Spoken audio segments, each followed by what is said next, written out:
Santíssimo Padre Thaleson, Diácono Evilásio e amado povo de Deus. Essa primeira leitura de hoje, em que São Paulo chega na Grécia. Você sabe que a Grécia, na época, dominava culturalmente, o povo era muito inteligente.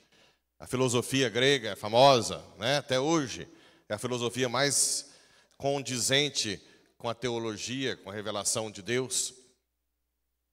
E já tinha a sua crença, a mitologia grega. Não sei se alguém aqui lê mitologia grega, que é mais ou menos uma história paralela à nossa vida, só que com deuses que, de uma forma geral, vivem com mais perfeição essa vida nossa, né? Bem, e São Paulo chega na Grécia, junto aí com Silas, né, Timóteo, e começa a olhar o local. E ele descobre um altar ao Deus desconhecido. Aqui, gente, é a primeira coisa que a gente tem que aprender. Hoje, tem muitas pessoas que estão na igreja combatendo o ecumenismo.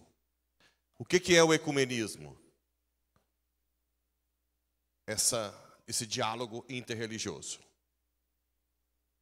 Infelizmente, tem muita gente na igreja querendo ser mais católico do que a própria igreja. Eu sempre, desde quando a gente começou aqui na paróquia, eu sempre tenho dito que a igreja é guiada por quem? Pelo Espírito Santo. A única coisa que Jesus deixou foi o Espírito Santo, que ele fala no Evangelho. Eu tenho que ir para mandar o Espírito Santo. Ele não deixou nada escrito. Essa história de protestante, de que está tudo na Bíblia, não cola. A Bíblia foi inspirada depois. Santo Agostinho dizia, eu só acredito na Bíblia porque a igreja diz que devo acreditar. Até porque eu já falei muitas vezes para vocês, há vários evangelhos sem os 4, várias cartas de São Paulo. Quem que escolheu quais são os livros do Novo Testamento? A igreja, o Espírito Santo no magistério, que é o Papa em comunhão com os bispos. Isso, o magistério é o Papa em comunhão com os bispos universal. Não é opinião de bispo separada ou entrevista de Papa sem ser de magisterial. Ultimamente eu sei que gerou muita confusão na igreja. Mas se você ler os documentos da igreja, continuam sendo muito fiéis, né? Nós não podemos perder a confiança na igreja. Não podemos. Criticam essa missa, né? Missa que papas santos celebraram. Criticam até que os papas são santos.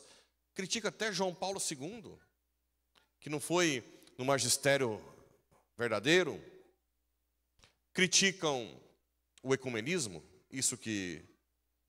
Tudo bem, que o ecumenismo tem que ser muito bem explicado. Ecumenismo não é cirandinha.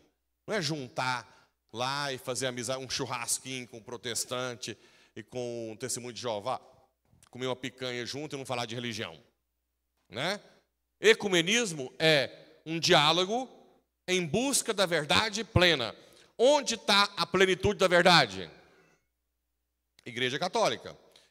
Eu sei disso, eles não sabem, para eles está com eles. Então nós vamos dialogando, buscando a verdade até chegar àquela que tem a plenitude da verdade.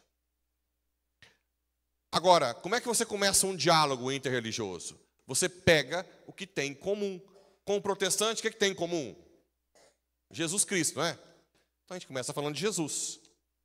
Fala de Jesus. E depois eles vão falar que nós somos idólatras. Falar de Nossa Senhora. E a gente começa a explicar por que nós não somos idólatras. Por que Nossa Senhora não compete com seu filho. Que na verdade, no frigir dos ovos, gente, pelo amor de Deus, é ridículo. É ridículo você pegar um santo que morreu por Deus, deu a vida, e falar que ele remete à idolatria. Se você busca um santo, obviamente, você está buscando o exemplo do santo. E é claro que um santo é um troféu de Deus. Um santo é quem deu a vida para Deus. Quanto mais você busca um santo, mais você está honrando, dando glória a Deus. Óbvio. Nem se fala a mãe. Como é que você põe a mãe contra o filho? Na verdade, tudo isso surge da ignorância do católico, de não ler a Bíblia, de não estudar, e deixar que essas ideias malucas entrem e tomem conta, né? Muita gente fica com receio, meu Deus, será que eu sou idólatra? Agora pronto, São Paulo, que pregou o evangelho o tempo inteiro, que ficou preso, que foi morto pelo evangelho, eu tenho uma imagem de São Paulo, eu estou sendo idólatra. É para acabar o piqui do Goiás, né? É claro que eu estou com a imagem dele, porque eu respeito as imagens. Uma vez eu fiz uma homilia aqui, só para repetir, vocês lembram daquela... Quais são as passagens? Êxodo 25, 18. Números 21, 7 seguintes, não é isso? Repetir aquela homilia, foi 48 vezes que eu vou repetir para vocês. Êxodo 25, 18, que manda fazer os querubins. E número 21, 7 seguinte, 7 a 11, 12, serpente de bronze. Se não podia fazer na imagem do céu e da terra, por que mandou fazer então os querubins? Porque os querubins louvam a Deus. A serpente de bronze era remetendo ao poder de Deus. São ícones que remetem a Deus. Bem, tem que ter paciência, mas vamos lá, voltando a São Paulo. Você pega o que tem em comum, trata bem. Eu já vi uns vídeos engraçados, né? Quando chega o testemunho de Jeová, vai todo mundo correndo, assim, desligar as luzes, fica quietinho lá no fundo. Vocês já viram esses vídeos? Parece que está vindo Aí chega o cara de terno lá, e a casa escura. Silêncio, só usa. Falar nisso, não tem mais grilo, já notou? Eu ia falar que só barulho de grilo. Quando eu era menino, tinha grilo. Não tinha... Vagalume. Vagalume tinha demais, não tinha? Acabou tudo.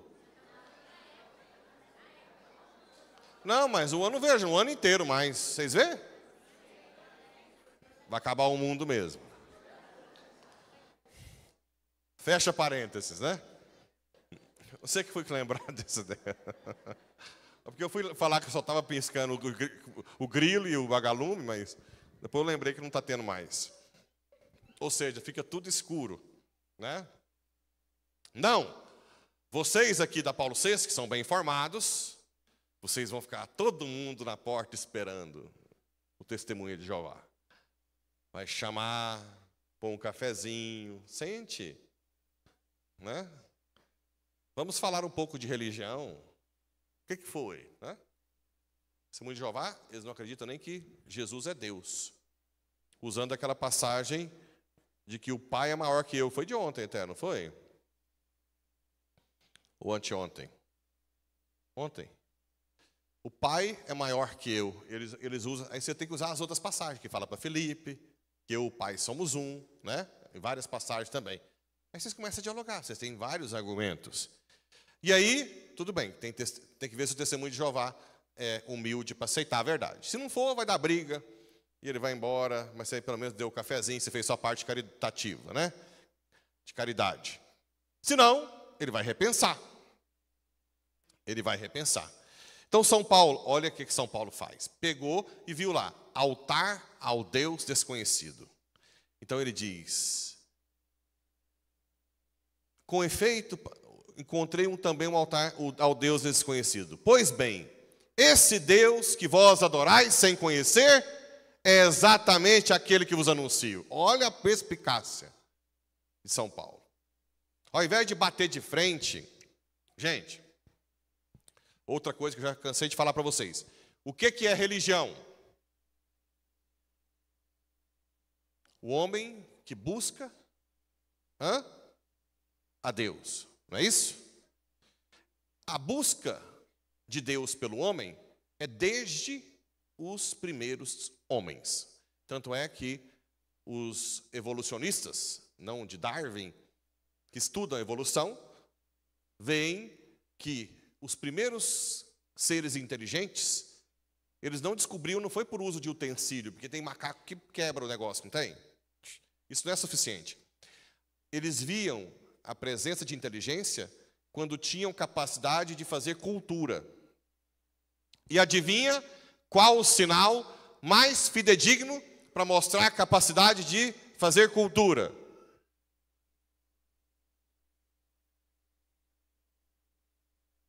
Qual? Religião. Enterrar mortos. Sinais de oração, de busca de Deus.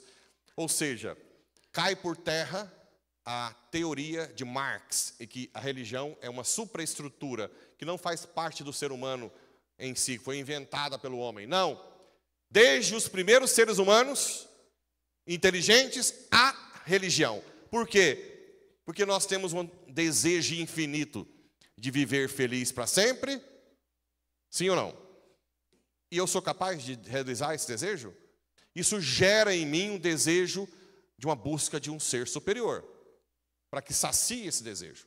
Isso aqui fala de buscar as apalpadelas, não fala? Aqui na carta dos Atos dos Apóstolos, em buscar as apalpadelas. O homem desde sempre busca as apalpadelas Deus. O índio, como é que ele buscava? O que era superior para o índio? Porque o nosso índio não era muito estudar, né? O índio comia um peixinho. Isso. Os fenômenos naturais. Trovão, o sol. Então, para eles, eles não sabiam que são criaturas que são submissas à lei gravitacional, à lei a lei do universo. Para eles eram algo divino. Então eles se apegavam aos astros. Também os deuses pagãos, tem um deus sol também romano. Panteão, né? Lá ali era um templo ao deus sol. Ok? Ora, uma coisa é o povo buscar Deus. Aí tem gente que fala assim, por que você acredita no catolicismo? Se sempre existiu outras religiões antes. Por exemplo, o hinduísmo, o budismo. Sim, sempre existiu a busca de Deus pelo homem. Mas o catolicismo é uma simples busca de Deus? O que é? Deus que responde, não é? Ou não? Deus que vem, não existe outra religião em que Deus venha ao encontro. Por isso que a Igreja Católica faz como São Paulo. Ele não joga fora a religião grega. Ela leva a religião grega à plenitude. A Igreja Católica, se vocês forem viajar aí pela Europa, Turquia, mas na Europa, vocês vão ver muitos templos católicos com um piso com deuses pagãos.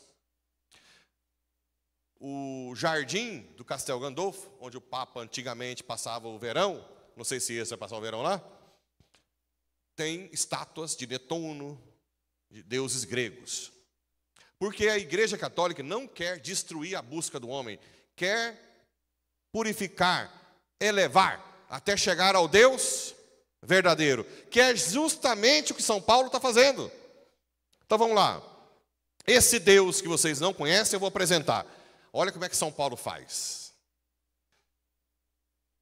O Deus que fez o mundo e que tudo que nele existe. Pronto, deu checkmate. Esse Deus que vocês não conhecem é o Deus que fez tudo. Já está subentendido que fez até o material das estátuas deles. Tudo. Sendo o Senhor do céu e da terra, ele não habita em santuários feitos por mãos humanas.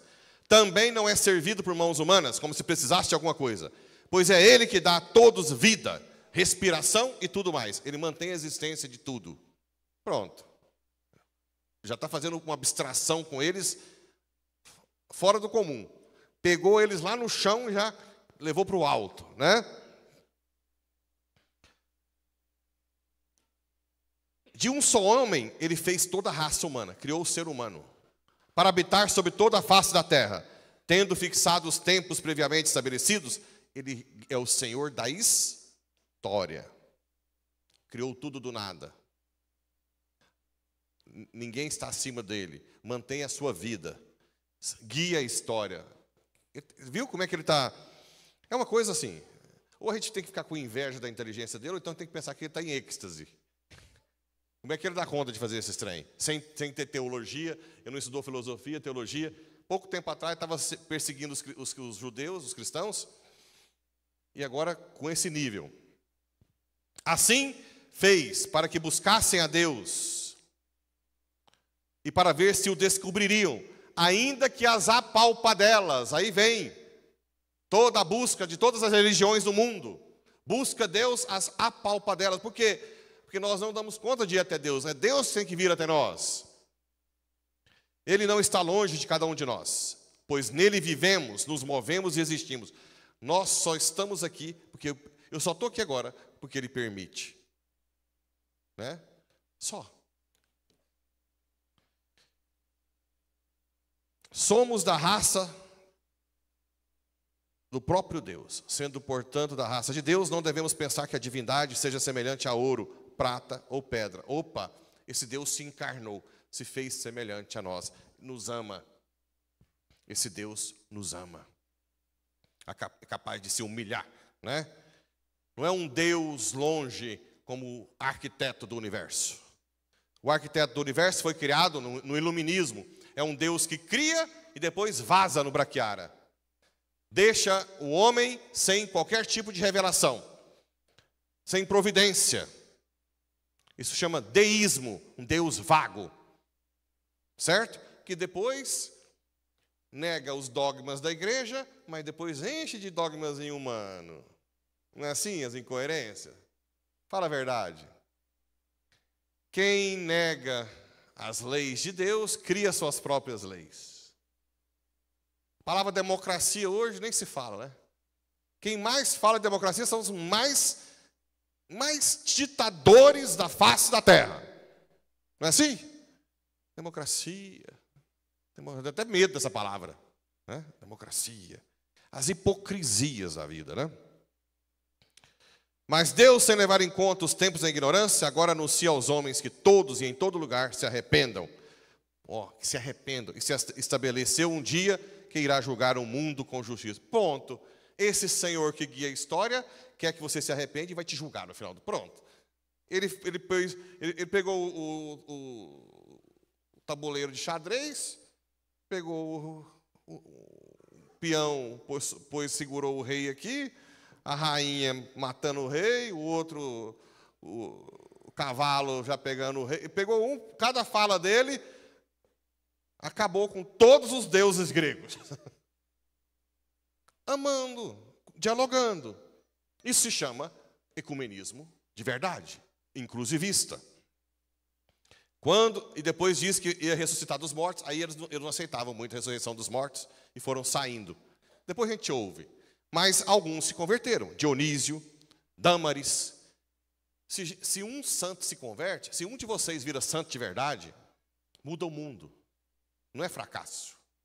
Concorda comigo? Não é fracasso. Paulo VI sofreu demais, gente. Isso aqui é tudo providência. Como é que cai justamente no trido? Paulo VI pegou a igreja depois desse Concílio Vaticano II, que tem um monte de gente hoje que não sabe nem o que é concílio, nunca nem leu nenhum documento e fala que é contra o Concílio Vaticano. Né? Sabe nada. Obrigado. Depois do concílio, no concílio, se chegou a uma conclusão muito óbvia, de que as pessoas que estão longe da fé católica, por exemplo, as pessoas que estão no Tibete, que são budistas, as pessoas que são criadas na China, na Mongólia, budista ou confucionista no Japão, pessoas que não têm uma paróquia, ok? Essas pessoas, quando seguem a lei moral natural, ou seja, aquilo que está na alma de negar o que é errado, né, e fazer o que é certo, dentro das suas limitações, mesmo que não conheçam Jesus, inconscientemente estão buscando Jesus. Entende qual que é o negócio? É simples, gente. Não tem nada de outro mundo aí. Para ser pecado mortal, tem que ser o quê?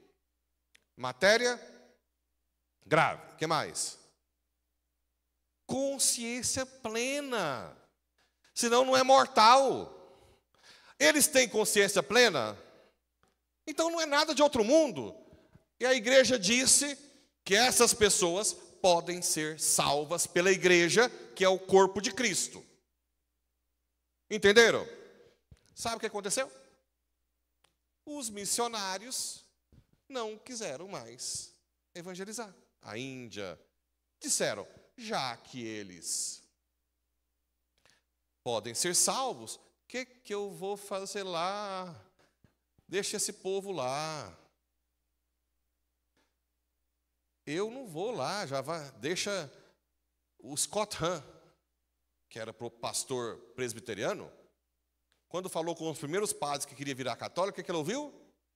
Mas para que virar católico? Hoje não precisa disso não, né? Hoje você pode continuar de boa lá. Nós somos todos iguais. Esse ecumenismo tirando a cirandinha, né? Não é o ecumenismo da igreja.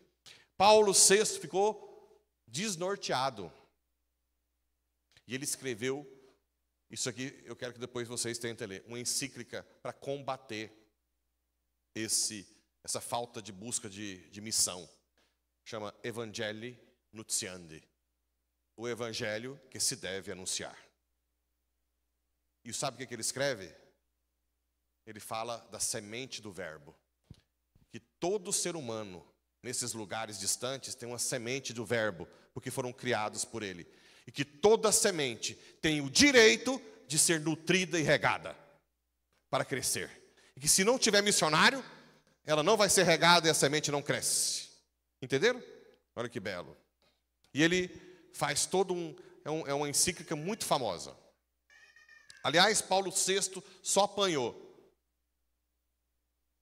Paulo VI hoje, ele é o mais criticado por esse povo que é mais católico que a igreja.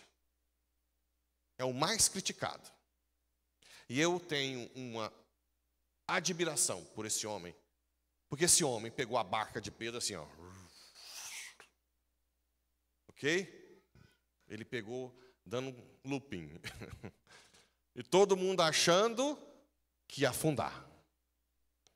E ele ficou meio com depressão nos últimos anos da vida. Não vou falar a palavra depressão, mas ele se fechou, principalmente depois que ele escreveu a encíclica Humanae Vitae. E todo mundo queria que ele liberasse um anticoncepcional, e ele não liberou, atacado até pelos bispos e cardeais da igreja. E ele, depois de sofrer tudo isso, a igreja, um monte de gente. Agora eu pergunto para os que são dessa missa tridentina, que eu acho bela, mas que fala que ela vai salvar o mundo. Por que que os padres e freiras da época do concílio, que celebravam missa tridentina, por que abandonaram a igreja por mentiras que saíam do Vaticano II? Houve uma saída absurda por mentiras, porque naquela época não tinha internet. A KGB e tantos outros pagavam mentiras da imprensa para chegar até aqui. E os padres foram largando tudo. Houve uma evasão absurda. Se a missa tridentina é tão forte, por que eles saíram dela? Eu fico questionamento. Existem coisas que eu acho que pode ser melhorado na missa? Pode, mas quando a igreja mandar, eu faço. Quando ela não mandar, eu não faço, porque eu sou um reborréia. Não é não? Que nasceu ontem, vai morrer amanhã. Que se não usar, graças a Deus, eu trouxe desodorante, a casa tinha papel higiênico, escovei os dentes. Senão estava fedendo. Mistura de tudo, das três coisas. Bafo. Não vou falar do resto não, que fica meio... Esses somos nós, fedorentos. E daqui a pouco os vermes vão comer. Mas aí você acha que a igreja não é tão santa como você. Venhamos e convenhamos. Venhamos e convenhamos. Né? Essa igreja é maravilhosa, porque aqui está no Evangelho o motivo. Naquele tempo disse: tenho ainda muitas coisas a dizer-vos, mas não sois capazes de as compreender. Quando, porém, vier o Espírito da verdade, ele vos conduzirá à plena verdade. O Espírito Santo, deixado na igreja, os apóstolos Paulo e Pedro não tinham nenhum evangelho escrito, impresso. Era o Espírito que tinha firmeza na tradição oral, né? Quando, porém, vier o Espírito, pois ele não falará por si mesmo, mas dirá tudo o que tiver ouvido, e até as coisas futuras vos anunciará. O dom da profecia, né? Coitado da carismática, também apanha desse povo que é mais santo que a igreja. Fala que vocês são tudo do anticristo. Uma vez eu vi um documentário falando que o padre Jonas foi um missionário do capeta, porque acabou com a liturgia. É um absurdo. Os dons da profecia estão aqui, ó. Pois ele não falará por si mesmo, mas dirá tudo o que tiver ouvido, e até as coisas futuras vos anunciará. Ele me glorificará, porque receberá do que é meu, e vô-lo anunciará. Por isso disse que o que ele receberá e vos anunciará é meu. A igreja é guiada pelo Espírito. Obrigado, Paulo VI, por ter sofrido e ter continuado na barca de Pedro, né? Eu lembro da última vez que eu estive no túmulo dele. Eu cheguei e ficava até dormente, né? O tanto que eu admiro esse homem, o tanto que ele sofreu. Imagina, gente, um padre do interior, até é entendível, mas um papa que era criticado até hoje. Quando você vê gente que é muito perseguida, é porque é muito santo, né? Então, é uma honra para quem está me vendo e acha que quando alguém já disse assim, que bom que você saiu dessa paróquia que chama Paulo VI, né? E eu digo, eu tenho a honra de ter sido um dia dessa paróquia desse homem, né? E quero ter a fortaleza que ele teve, para, né, quando essa igreja continuar com essa tremura, ter capacidade de segurar o leme, né? E como um bom náufrago, ser o último. Sabe que no Titanic tinha dois padres. E na época, eles tinham direito de pegar a canoinha. Nenhum dos dois quiseram. Todos vão primeiro. E morreram rezando no Titanic. Deixaram o lugar para as mulheres, para as mães, né? Esses são os padres de verdade. Que São Paulo VI interceda, para que nós sejamos santos como ele um dia. Assim seja.